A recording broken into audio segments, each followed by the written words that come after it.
This week's number, $10. Salesforce is donating $10 to local charities for each day an employee shows up at work.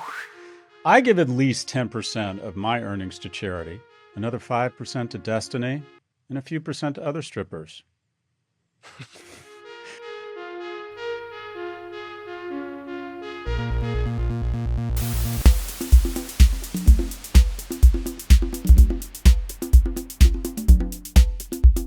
Welcome to Prof G Markets. Ed, you love that. Yeah, Ed, you love good. that. That was actually pretty good. Today, we're discussing Apple's headset, Sequoia Capital spinoff plans. That should be interesting.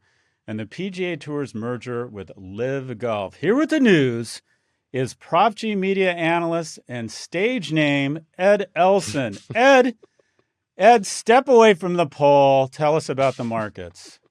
Before we do that, Scott, I just want to let you know that I would happily accompany you to the Champions League final this weekend. That's right. In case you want me involved. Just going to put that out there. I'm taking my 12-year-old son to see Man City versus Inter Milan. And I said to him, who should we support? God. And he was just like disgusted that I would even ask. And he's like, Man City is the enemy. Who are you rooting for, Ed? I guess Man City. Yeah. It'd be pretty cool if they win the treble. But I like where your son's head's at. We hate Man City. We're supposed to hate Man City. We went to but let's get into it. Huh? Well, no, back to me. We went to Man U. We went to the Man U Man City game last weekend at Wembley. By the way, Wembley is now, other than Lusail, I think it's called, the $700 billion stadium they built in Qatar. Mm-hmm. I thought Wembley was the nicest venue I'd ever been to. That was so amazing. Nice. Yeah, awesome stadium. Yeah, it was beautiful. But he's not a Man U fan, is he? Isn't he? He's Tottenham, right? My oldest is Tottenham, my youngest is Chelsea, but they both were sort of Man U for this one versus Man City. I didn't realize how many people disliked Man City. Well, they just bought their way to success. Well, that's why they don't like him. There you go. That's how it goes, though. That's why this podcast is called Markets. All right. Get on with it. Let's start with our weekly review of market vitals. The S&P 500 was up, and Bitcoin tumbled before paring back some of those losses. Shifting to the headlines. Instagram was found to be hosting and promoting accounts used to commission underage sex content. European Union Commissioner Thierry Breton demanded that parent company Meta take immediate action to combat child pornography on its platform. Meta stock fell 4% on the news. US Amazon retailers using the Amazon Pay service will now be able to offer the Buy Now, Pay Later product Affirm to customers for purchases. Affirm shares rose more than 8%. CNN ousted its chairman and CEO, Chris Licht, sending Warner Brothers Discovery shares up 8%. His tumultuous 13 months on the job started with shutting down CNN+. GameStop also fired its CEO and promoted Ryan Cohen to executive chairman. That sent shares down more than 21%. That's its worst one-day fall since 2021 during the meme stock craze, and it erased roughly half of the stock's gains for the year. And finally, the Securities and Exchange Commission sued both Coinbase and Binance, accusing them of operating unregistered securities exchanges. The SEC is also accusing Binance of mishandling funds, lying to regulators, and alleges that its CEO Changpeng Zhao committed civil fraud. Scott, what are your thoughts? GameStop fired its CEO. I don't think GameStop will be around in 10 years. It became a meme stock and brought a lot of attention to it, and people keep hoping at some point tomorrow will be today regarding the future of GameStop. I don't know much about the company other than they sell video games, and a store-based video game retailer just absolutely makes no sense to me. I know they do more than that, but if you look at the four-wall unit economics of this company, and even with its crash in its market capitalization, it is still wildly overvalued. I've never understood how GameStop, other than being ridiculously lucky, like an AMC that somehow caught fire as a meme stock for some reason, that it's ever made any sense. And I think that, look out below. I still think it's dramatically, with its stock down 21%, I still think it's dramatically overvalued. CNN is interesting. I think a lot about this stuff. As you know, we had a show there. And I wonder, the thing that struck me is they fire Chris Licht and the stock goes up 8%. So why does the market take this company up $1 billion in value because they fire the head of CNN. And what I think it says is not that they're excited about a new person, but that the market thinks that there is no room in the middle and that trying to be a centrist organization doesn't work in this media environment. And they should go back to throwing red meat at the far left and just embrace who they are, just be themselves. Such a shame, I think. I think it's a shame too, but I think the market has kind of spoken that, go centrist, go broke. Mm-hmm. And if you think about the shit he got in a lot of trouble for, the Trump town hall, the firing of Don Lemon, the firing of Brian Stelter, I would argue that these things are, quite frankly, just upset the left. Yeah. And so the reason he's out of there, they say he quote unquote lost the room, that the journalists and the people in the newsroom just lost faith in him. Actually, the real reason is he spoke to me and offered me a show, no doubt, no joke, about 3.5 weeks ago, true story, which gets anyone fired. Literally, I'm the typhoid Mary of television. But what he was doing kind of made sense. He wasn't a bad guy. I don't know him, but I don't know him well, but I know him. But essentially, the newsroom and the viewers just gagged on the notion of doing anything to move to the middle. Some of the execution was very ham-handed. He did not acquit himself well. But for the market to go up $1 billion based on the head of one division stepping down means the market sees something deeper. And the only thing I can figure out is the market said, go back to being the far left and go back to commentary and entertainment as opposed to news, because that is what rings the register. Isn't that what Jeff Zucker? I mean, when Jeff Zucker came to you to do a show, wasn't his pitch that he wanted to sort of bring CNN slightly back towards the center, and you would be representative of that strategic shift? Am I remembering it incorrectly? No. What Jeff said to me was, when we were doing that show, I can't remember whether for Bloomberg Quick Takes. Yeah. And they said, do some promos. And I went into my studio and did a promo as the construction worker from the Village People.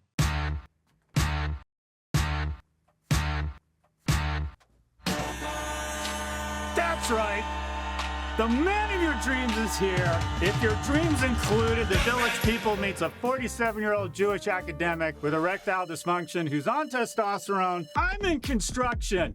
In addition to academia, I like to bring construction into my sex life. I'm a big fan of one-night stands. I call it the nut and bolt. Anyway, Bitcoin, bitches, here we go. Which, by the way, was genius. And we put it out there, and everybody loved it, including the folks at Bloomberg. And then some people, from what I understand, in the newsroom were offended by it. And you missed out the part where you were topless and shouting about having erectile dysfunction, but go ahead. Men don't get topless. I was out hunting a mastodon, running a comb through my chest hair. Anyways, I was shirtless. Anyways, but Bloomberg actually, this is a proud moment for us. This is probably more information our viewers want. Bloomberg actually said, "We'll work through this. Just apologize." We refused to apologize. I'm like, I'm not sorry. I don't, whatever. Didn't mean to upset anybody, but I'm not sorry. And they said, we're still going to get through this. But they sent us a list. Okay, fine. But you can't ever use a curse word, an expletive. You can't mention God. You can't talk about sex. You can never mention Sheryl Sandberg. For some reason, that got on the list. And we did a team meeting, and unanimously, people said, let's fold our tent and leave. We don't need to do this shit. This isn't who we are. We are R-rated / NC-17. We're not going PG-13 for anybody. And then Jeff Zucker called me a few days later and said, would you like to do a show on CNN Plus? And I said, Jeff, do you know what happened to Bloomberg? And he said, dude, everyone knows what happened to Bloomberg. We're all obsessed with each other. And what he said to me was not that there's a need or a room for centrists. He said, I'll protect you. He said, I realize my newsroom, his exact words were, I realize my newsroom is not America. And he said, as long as your heart's in the right place and you're trying to entertain and there's rigor and it's differentiated, I'll protect you. And I mean, this guy has an ability, and I can't do it justice the way he said it. It's like, I had never met the guy before. Actually, I met him at an AT&T meeting once, but he instills loyalty from the get-go. If Jeff Zucker called me today and said, I'm starting a new network, I would be apt to try and figure out a way to work with him because he just Yeah. and what I saw, I was on a couple of these calls at CNN with all the different anchors and show people. When he was fired for total bullshit for a relationship that everybody knew about, and was like the worst kept secret in Hollywood and didn't seem to upset anybody, and there didn't appear to be any evidence of any sort of abuse, intimidation, or other people being passed up for other opportunities because of this relationship. His colleagues were furious, and I remember I just remember thinking, wow, people are very, very loyal to this guy. And Chris obviously never established anything resembling that kind of loyalty. But anyways, circling back to the beginning, the market says it's worth $1 billion to, for polarization is what moves the stock. And then the most disturbing news here of all of this is Instagram.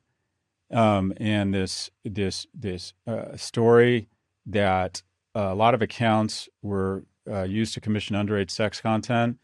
And I want to be clear. I would imagine a lot of people at Meta, most people at Meta are horrified by this. I bet Mark Zuckerberg's horrified by this. But what plagues American corporations is not immorality, but amorality. And that is if there's enough distance and enough money in between me and the people this is impacting, my technology, I sort of ignore it, or I come up with reasons not to feel like I'm making immoral decisions. Nobody at Meta, I imagine, would ever want to be involved with something like this. But they weaponize government. They've gotten away with so much. Their optimization for profitability over any sort of moderation or fact-checking of content. They know what's going on, but they ignore it. Now, at some point, that amorality becomes immorality. Meta continues to be the mendacious fuckery of mendacious fucks. And they will have very talented people delay and obfuscate and act horrified and earnest that this was going on and announce another 10,000 people or $1 billion or whatever it is. And the saddest part about all of this is that, similar to Donald Trump, when a company or an individual does one or two really bad things, it horrifies people and they risk real retribution. But if you keep doing terrible things, people become numb to it. They begin to expect it. And that's what's happened with Meta.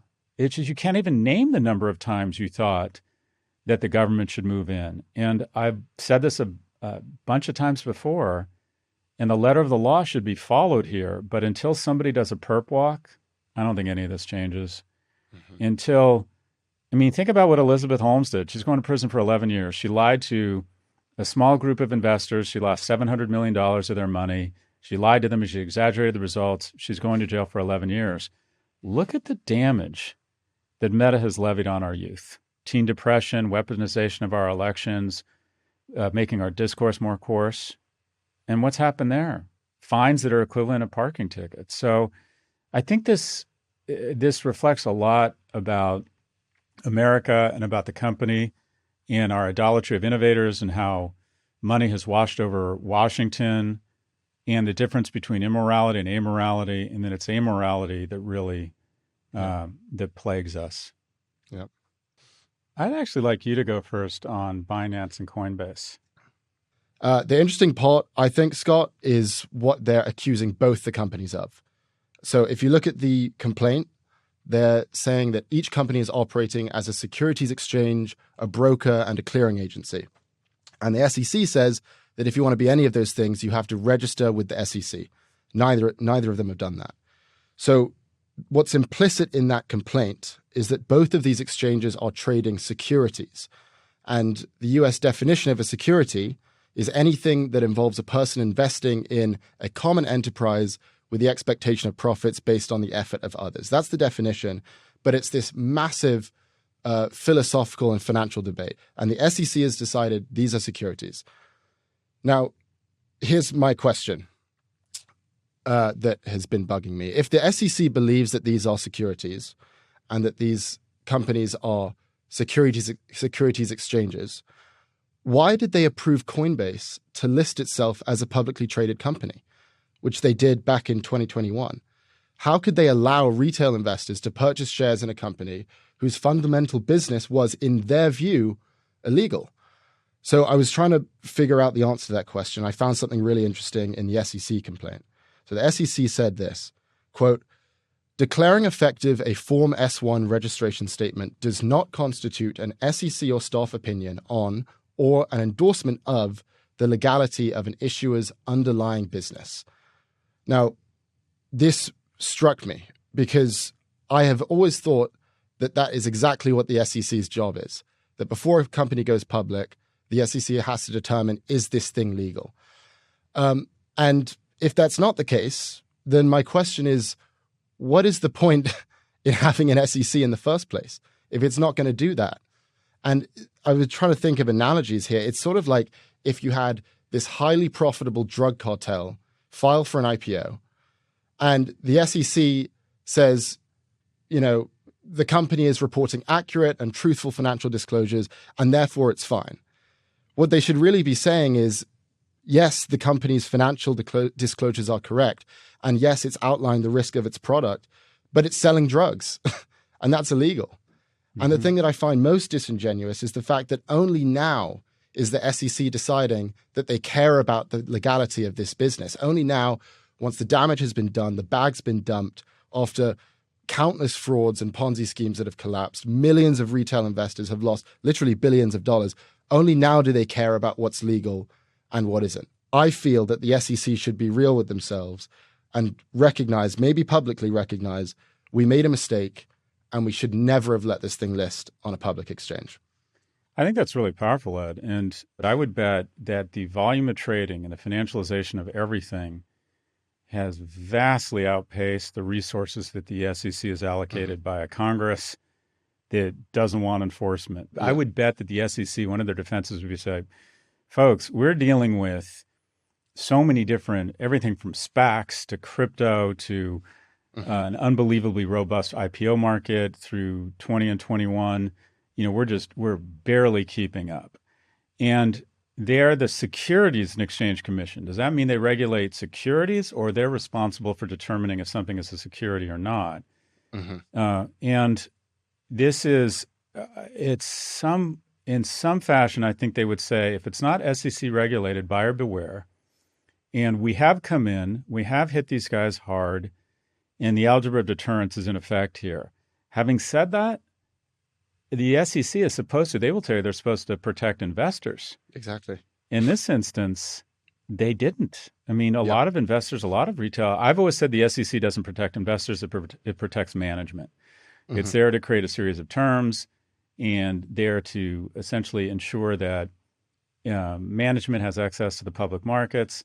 But I've always thought the SEC erred on the side of companies versus investors, that they weren't true to their mission.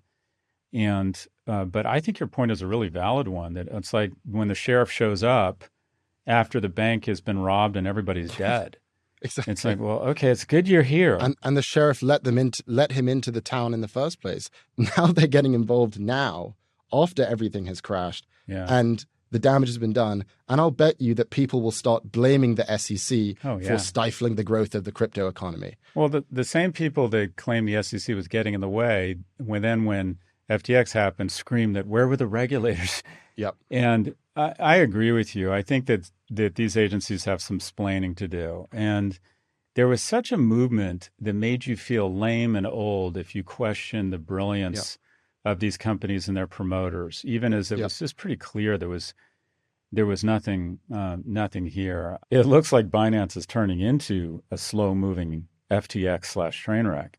Yeah. But like at some point, I hope that I just want these things to go away. I think that there's Bitcoin does have some utility as a store of value, helps people get out of volatile currencies. People will claim that Ethereum has some utility. Other than that, I'm just looking forward to not speaking about this shit again because it's a fairly unimportant market. It's worth, what, $1 trillion? Apple's worth $3 trillion. Can we all just move on? I'm just so sick of talking about crypto, and I'm so sick of the people. It's hard to imagine a group of people more unappealing than the ones who have associated themselves and become evangelists for crypto. I just find the whole thing like the worst dating game. Like everyone who wasn't picked and who is looking to get rich fast and weaponizes their Twitter following and doesn't like government. It just feels very, I don't know. There's something very uncomfortable about all this. Let's move on to our first story. Apple unveiled its most ambitious hardware product since the iPhone, the Apple Vision Pro, a mixed reality headset controlled by your hands, eyes, and voice. The headset has a variety of uses, from watching movies to browsing the web to FaceTime, and unlike other headsets, it has a feature called eyesight that makes the user's eyes visible from outside the device. However, it's very expensive. The Vision Pro will cost $3,499, even more than analysts had expected, and nearly 12 times the price of Meta's Quest 2 headset. Apple shares briefly hit an all-time high the morning of the announcement, but soon dipped and closed the day down 0.8%. Scott, last week you predicted this headset would be one of the biggest tech failures, and that it would be the final nail in the coffin for the AR/VR headset category as a whole. Now you've seen the product. Where do you stand? It's impossible not to think that any product that Apple launches on that day doesn't have a real shot at success. First of all, every product they've launched in this millennium has gone on to be just a seminal consumer product globally, whether it's AirPods, the iPod. I mean, everything they do kind of is gold. A lot of people would argue, well, that means this will work. I would argue it means that this is likely to fail, because I think reversion to the mean is the most powerful is one of the most powerful forces in the universe. In addition, very highly produced, hard to not be excited, but I'm sticking to my guns here. I think this thing doesn't work. And I just as like, can we all admit that crypto, outside of a couple things, was mostly a levered Ponzi scheme? Can at some point we just admit that people don't want to put shit on their head? And I think it's just a violation of basic anthropology. And that is the only things we will put on our face are devices that make it less likely we will be eaten because we can see, and or make money because we can read, that is glasses, or that make us more likely to have a random sexual encounter because they increase the elevation of our cheekbones, which makes us more attractive to mates. The beauty industry is, it's one of the biggest consumer industries in the world. And it's all about looking younger and being more attractive to mates. The eyeglass industry is essentially survival. You can't drive, you can't survive. You're more vulnerable. You can't read. You can't be economically viable without certain glasses. That's it, full stop. The idea of putting this thing on your head, one, blocking your peripheral vision, which I think makes people feel vulnerable. They can't see the things that could eat you and the things you could eat. Never came right at you. They came at your sides or were in the forest to your side. So we get nauseous when we don't have peripheral vision. I think people get hot in it. And also, I just want to be honest, I have a bias here. And I'm really freaked out that people of your generation are slowly but surely being sequestered from each other and life in general through these reasonable facsimiles of the real world on Coinbase, on YouPorn, on Twitter, on Netflix, on Tinder, that essentially creates lower risk, lower calorie life. And that people have less and less reason to not only leave their home, whether it's Zoom or whether it's a dating app, and less reason to engage with people, endure the rejection such that ultimately they can understand the victory of real friendship, of real mentorship, and real romantic partnerships, and develop the skills that they need for the rest of their lives. And also, I think it just makes people more depressed. And whether you're an orca, whether you're a dog, the worst thing you can do to a mammal is to sequester it. Leave your dog alone. See how he or she reacts. Put an orca in a tank alone. We are not meant to be alone. We're not meant to have anything getting in the way of our ability to look each other in the eyes. And I feel like this is yet another step that sequesters humans and mammals from one another. The great social distancing that created depression among our teens wasn't COVID. It was social media. Depression levels are where they would have been without COVID. So I find all of this trend, whether it's shooting people to Mars or into a metaverse and these devices and these platforms, really disappointing. I also think it's a no man's land in terms of a price. At $3,500 with sales tax, you're up towards $4,000. And I would imagine the technology here is so cutting edge that it gets perishable pretty fast. So the way I look at stuff is the useful life of a product. A computer costs $1,000 now. It lasts 4 years, 5 years. You're losing $200 to $300 a year. A pair of sunglasses costs you $200. Hopefully hold on to them for 5 years. That's $40 a year. This thing, I can't imagine this thing isn't going to be outdated within 12 months. So let's give them the benefit of the doubt. Let's say 24 months. So it's $2,000 a year to have a headset. It just feels, yeah, I think once you get to this weight class in terms of price, it needs to be more enduring technology. I mean, you're getting to the point now at $2,000 a year. That's the cost of a lease on a Toyota or a Hyundai. So what do you want? Do you want a Hyundai or do you want a mixed reality headset from Apple? So I think this is now, if you look at Apple, if you did the kind of consensus estimate and you looked at their strength, their staying power, their capital, their brand, you think, okay, they could commercialize this. This might be sort of, GPS was initially for guidance systems of rockets such that we could target objects and people within 6 feet. And then there was this technology dividend or peace dividend, and GPS ended up going everywhere. And maybe spatial technology or some of the optics that they're figuring out will be disseminated down to lesser products. But I think headsets in general, just like crypto, I think it's time we had a funeral for these things. What if it weren't a headset? What if it weren't clunky and hot and perhaps nauseating, though I don't know if anyone has said that it actually is nauseating, this one. But what if it looked like the Google Glass? You just wear the thing, you're free, you've got your peripheral vision, and it has all of the same features, and you use your hands and your eyes to select things, and it basically just works as a phone that is an interface that you just see in front of you. Do you think that works? Game changer. I think that works. I think if I can put on a pair of effectively Ray-Bans or, Oliver Peoples sunglasses or whatever it might be, right? Or Persals, and it has this sort of technology built into it, game changer. But I think if you could put something on that had utility against the sun and made you look good and made you more social and more attractive, boom, you're in. I think, but supposedly the technology just isn't there. That it's that we're about a decade away. Yeah, and finally, last year we wrote this post where we tried to picture what Apple would need to do if it hit $1 trillion in revenue, which no company has ever done.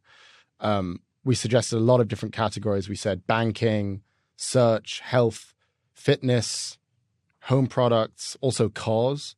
Apple trades at 30 times earnings. If you compare that to Tesla trades at 66 times earnings. We did not mention headsets or spatial computing or VR, but if you were Tim Cook, what would you be focusing on? 3 things: a car, car, and a car. I just think that Tesla has opened up. Tesla has taken a low-margin manufacturing-based business to a high-margin software-based business, and that all spells Apple. And the ultimate self-expressive product is probably, other than where you went to college, is probably your car. It says a lot about you. And then maybe number 3 is your watch. And the car is so self-expressive in terms of what it says about you for so many people, not as much for people your generation, but people my generation. And I think the most valuable waiting list ever assembled would be the day that Tim Cook announces a car and opens the waiting list. And I think there are a ton of automobile manufacturers with excess capacity that would partner with Tim Cook and, co-pilot on the design, an electric vehicle that had some autonomous technology. I'd buy one. I think anyone who makes over a certain amount of money would get on that waiting list. I think it'd be the mother of all waiting lists. And the auto industry, there are just very few industries that move the needle for Apple. And the automobile industry is one of the biggest in the world. And I think Tesla is ripe for disruption. The disruptor should be disrupted. Its design, to me, has gotten stale. I don't think their products look especially appealing relative to I think it was a truly differentiated design 6-7 years ago. There's a sameness now around Tesla. And I think Apple has, and specifically Tim Cook, because brands get personified, has such a better brand, I think, right now than Elon Musk and Tesla. So I would have just loved to have seen Apple, and they still might. They still might. They announce a car I think overnight, they're doing 10, 20, 30 billion in sales, and they iterate around it. And, the ultimate self-expressive benefit product is no longer your watch or your iPhone. It's your car again. So I think they should go into the car. How about you? What do you think? Completely agree. You look at the sales of this headset, it's projected to do 150,000 units in its first year. If you assume those projections are correct, that means that the headset's going to bring in $525 million. That's 0.1% of Apple's annual revenue. Apple makes $395 billion a year. So, it better be the greatest long-term play of all time, because based on its first year, this is going to do absolutely nothing to the company. And I think that's going to be reflected in the stock. We saw the stock come down after the announcement. But yeah, I would agree with you. I think the car is a good idea. Good. Let's move on to our second story. Venture capital firm Sequoia is spinning its China and India units into two new entities, distinct from its US and Europe operations. The firm said sharing the Sequoia brand across borders has created market confusion and portfolio conflicts. This, of course, comes amid an increasingly tense US-China relationship. Biden has been working to restrict investments in China, and TikTok is under intense scrutiny, with Montana taking steps to ban it. Meanwhile, one of TikTok's biggest investors is Sequoia China. It has a 10% stake in the parent company ByteDance.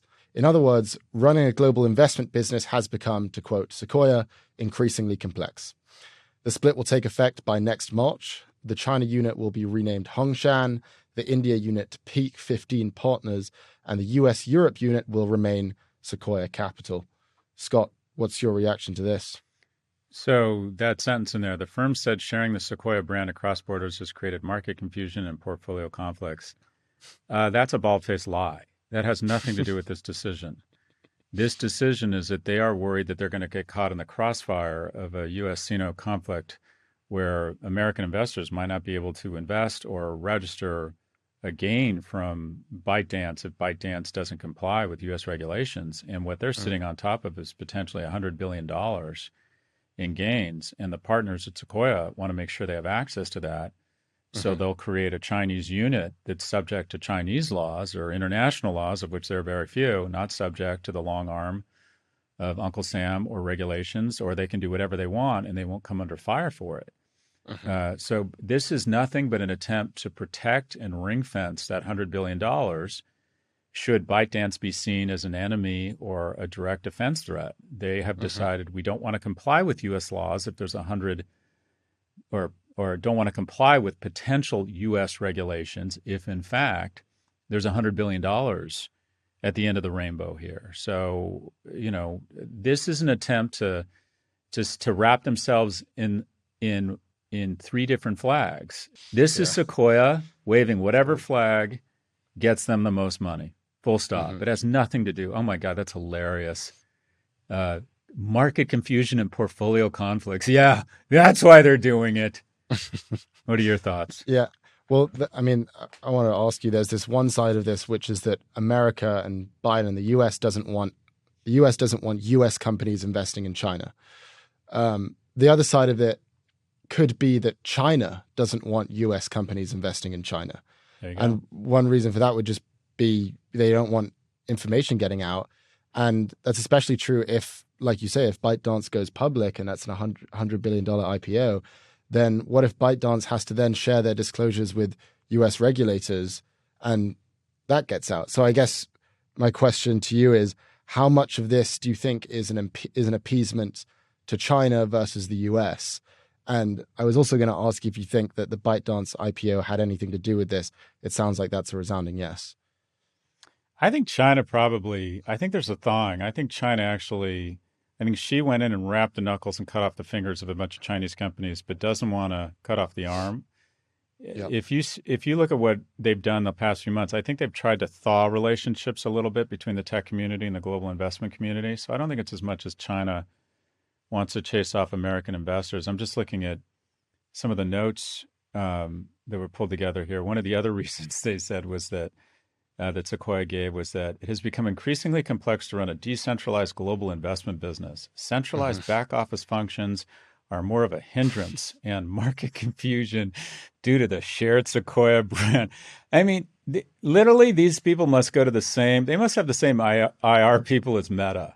They're like, what will it's literally like, what's the theme here at Sequoia Public Relations? We think people are fucking idiots and that we can say anything and they'll believe it. It's just such blather that reeks of so inauthentic. It's increasingly complex to run a decentralized global investment business, so we're going to simplify by splitting into 3 different entities. Yeah, that'll simplify things. Anyways, I find this, okay, go have at it. This is about, there are 100 billion reasons why Sequoia is splitting into 3 companies. Yeah.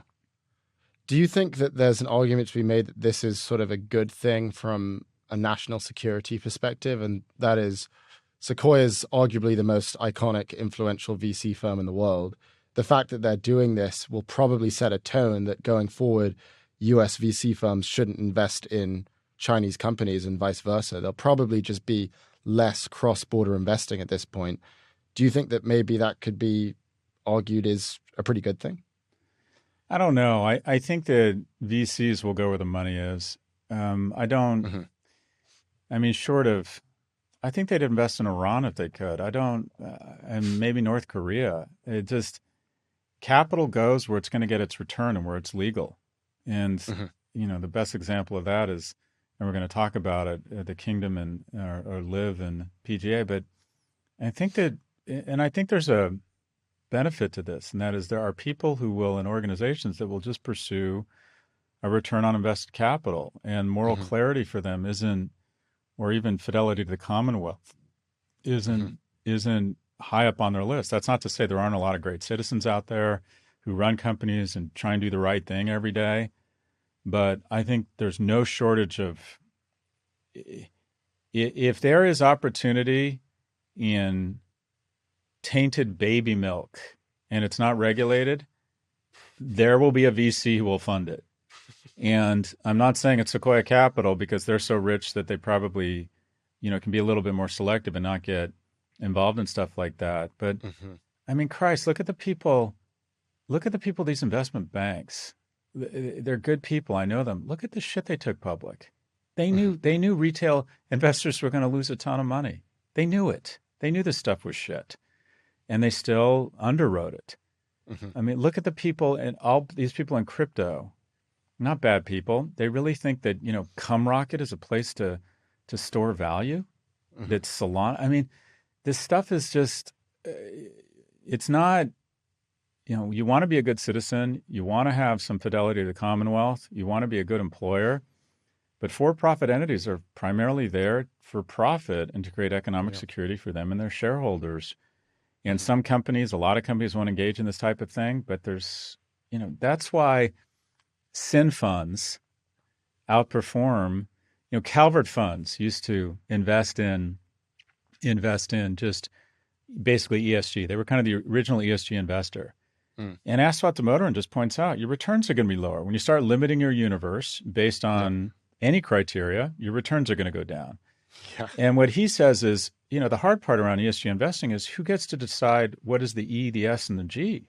Yeah. And then you see these ESG awards and sustainability awards being given to Southwest Airlines that consumed a billion gallons of gasoline last year. Yeah. So there is something. At the end of the day, I think that it's up to us to decide what the rules are and put in place regulations such that if a platform ends up being the perfect vehicle for organizing and distributing child pornography, somebody gets hit really hard. And I think that should be a law. But I just think we keep saying over and over, expecting or waiting on the better angels of these CEOs and these companies. I think that's a bad strategy. On regulation, Biden is considering banning U.S. investment in certain sectors in China, like quantum computing and semiconductors and even AI most recently. Would you support that? No, that's a really interesting one. I don't know, because I believe that U.S. companies should cash the check of Gulf funds. I think that they should take that money. The Gulf has so much capital and China has so much capital that to not take that capital substantially increases the cost of capital for American entrepreneurs, which makes us less prosperous and less competitive. The idea, though, if the security risk around AI is as great as all of these catastrophists are claiming, I can see reason that American capital shouldn't be trying to advance the AI competence of Chinese companies where there's very little distance or sunlight between them and the CCP. So I can see there's certain, I mean, I don't know if there are bans on can we invest in weapons technology? I just don't know. But to me, that I think you could make an argument for that. Yeah. We'll keep looking into it. Let's move on to our third story. The latest conquest in Saudi Arabia's sports washing campaign is golf. The PGA Tour merged with its Saudi-backed rival Live Golf after a long and very public dispute. Ever since Live Golf emerged last year, it's gone head-to-head with the PGA, issuing lawsuits and counter-lawsuits and poaching PGA-registered golf players. Live offered Phil Mickelson a $200 million contract, which he accepted, and they offered Tiger Woods an $800 million contract. He rejected that one. Many PGA players and leaders have expressed their concern over Saudi Arabia's influence on this league. Rory McIlroy said he, quote, hates Live and hopes it goes away. And the head of the PGA Tour, Jay Monahan, said that anyone who ignored the Saudis' history of human rights abuses was, quote, living under a rock. But the two parties are now setting all that aside. The PGA Tour will send its revenue to a new collectively owned for-profit entity, uniting it with the European circuit known as the DP World Tour and Live Golf. The PGA Tour will still exist, but primarily as a governance body. So, Scott, we've been covering Saudi Arabia's sports interests for a while now. You've made your position quite clear. You think the pay-to-play model will work. It's worked so far, buying sports teams like Newcastle United, recruiting sports stars like Cristiano Ronaldo, but this is the first time they've purchased an entire sport. What does this say about the future of sports and the Gulf states' role in it? Well, simply put, it's what Logan Roy said in episode 3 of season 2. Money wins. And they basically, this is, I think, the biggest business story of the week. And that is that essentially the kingdom has executed a creeping takeover of a sport. And they didn't just buy a team. I mean, it's one thing when they buy Newcastle, they have bought a sport. Yeah. And that's fine. I think the PGA made the right decision here. I don't have a problem with the Kingdom of Saudi Arabia and the U.S. becoming closer. I think we should. I think it's very difficult to have moral clarity around geopolitics in the kingdom, regardless of what you think of their LGBTQ abuses and Khashoggi, and all of that warrants scrutiny and caution. But I think we need to engage them on every level in a world that's increasingly shaping up as Europe and the U.S. versus China and Russia. The swing votes become India and the kingdom. They sit on a reservoir of tens, if not hundreds of trillions of dollars in capital known as oil. And whoever has the best relationship with them is going to get a disproportionate amount of that economic benefit. And I think that should be us. And it is very easy to be a purist around this stuff. And, I think I would say engage with them. So I'm not one of these people that says, no, we never should have nothing to do with the kingdom. So look, the bottom line is I would cash their check. I have absolutely no problem with the kingdom essentially acquiring PGA golf and for people in the PGA and for Americans to play more golf and have more capital and watch more golf and have players and the ecosystem and the jobs supported by golf grow bigger and more prosperous. There is no individual more hypocritical in business right now than Jay Monahan. And I would imagine, can you imagine you're a golfer? It wasn't even Tiger Woods. Okay, Tiger Woods turned down $700 or $800 million. Tiger Woods doesn't need $700 or $800 million. The guys that really got fucked here are the second-tier golfers who are, only the 40th best golfer in the world, who might make $2 or $3 million a year, a lot of money, but only has a useful shelf life of 5 or 7 years, really, in a sport like most sports, and probably turn down 10 or 20 million a year, buying into Jay's lies, buying into Jay's bullshit.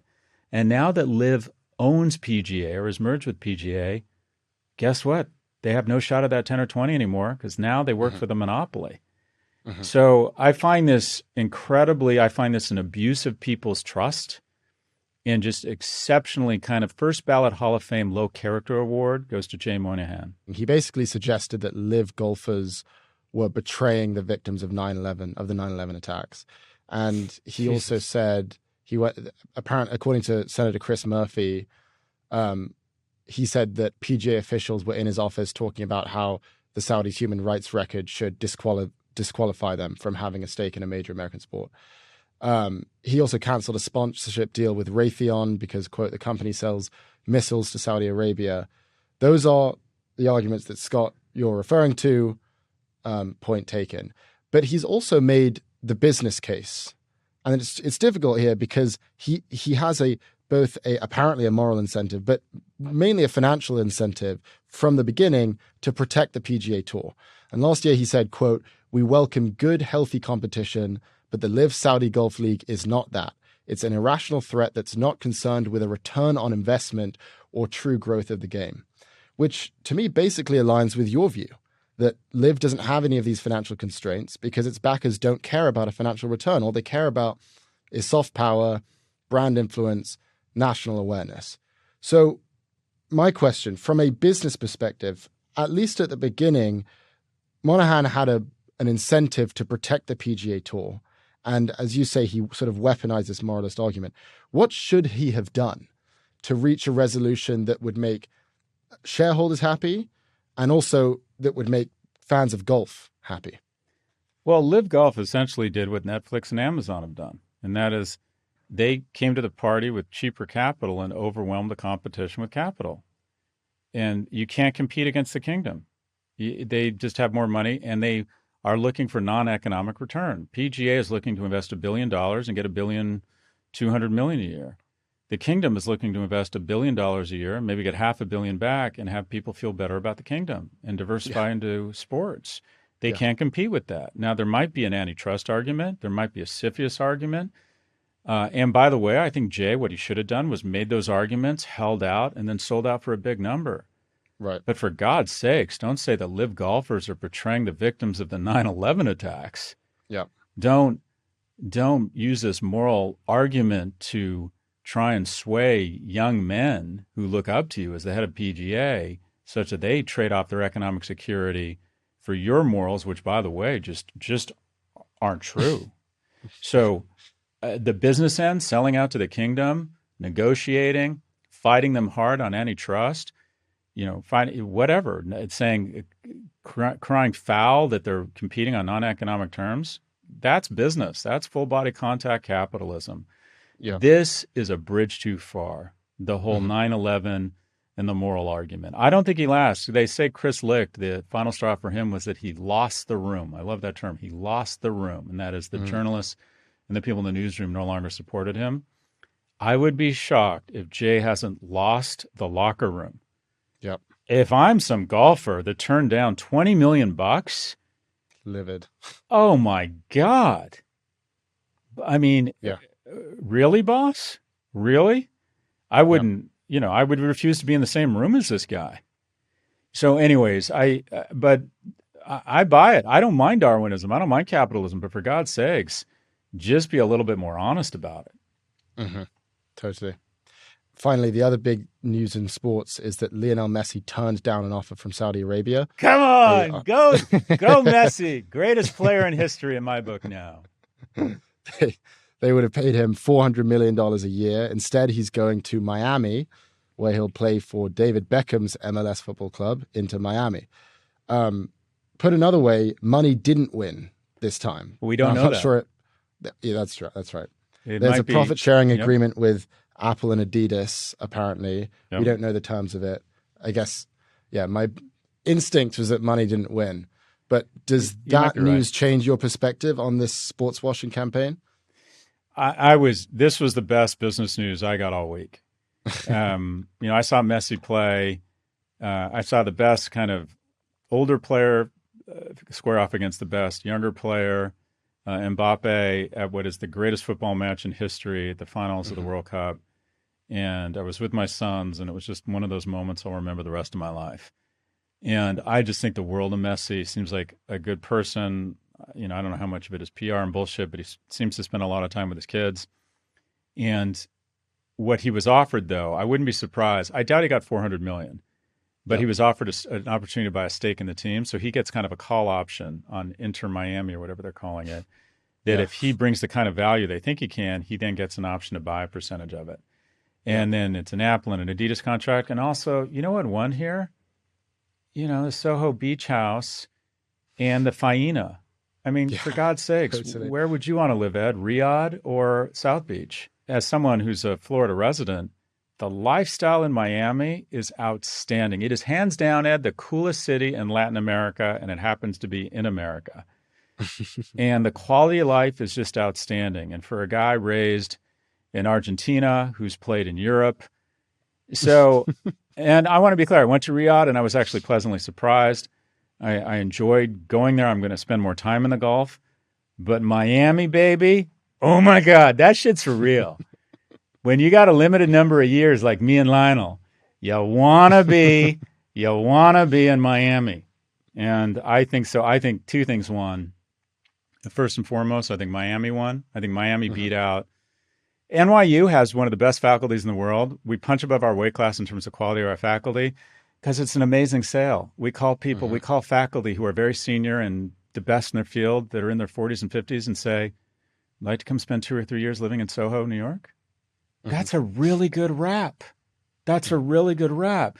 Can you imagine the sale weekend, what they call the pitch weekend, Beckham taking Messi out for the weekend in South Beach? That must have been a pretty good roll, right? Yeah. That must have been a pretty good weekend.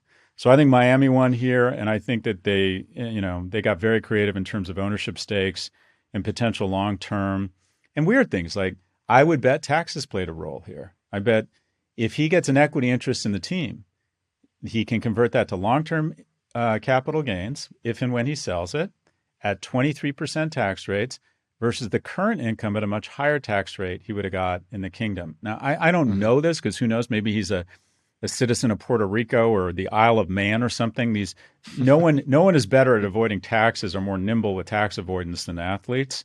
Yeah. But I just think he's going to have I got to think when Ronaldo comes and visits Messi in South Beach, he's going to go, okay, who's the one who fucked up here? Yeah, exactly. All right, let's take a look at the week ahead. We've got earnings from Oracle and Adobe. We'll also see the consumer price and producer price indices for May, and we'll watch for the Fed's rate hike decision. Scott, what's your prediction this week?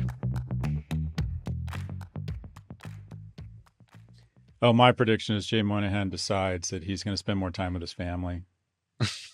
That he's, they'll try and rub Vaseline over the lens of this or put lipstick on this pig here. But I would imagine in the next 90 days, he's going to announce that he's moving on, that he's accomplished. He's seen the PGA through a difficult time and ended up with a deal that was good for golf and good for golf fans and good for America. He's going to declare victory and leave. Yep. He's going to get fired. That's my prediction.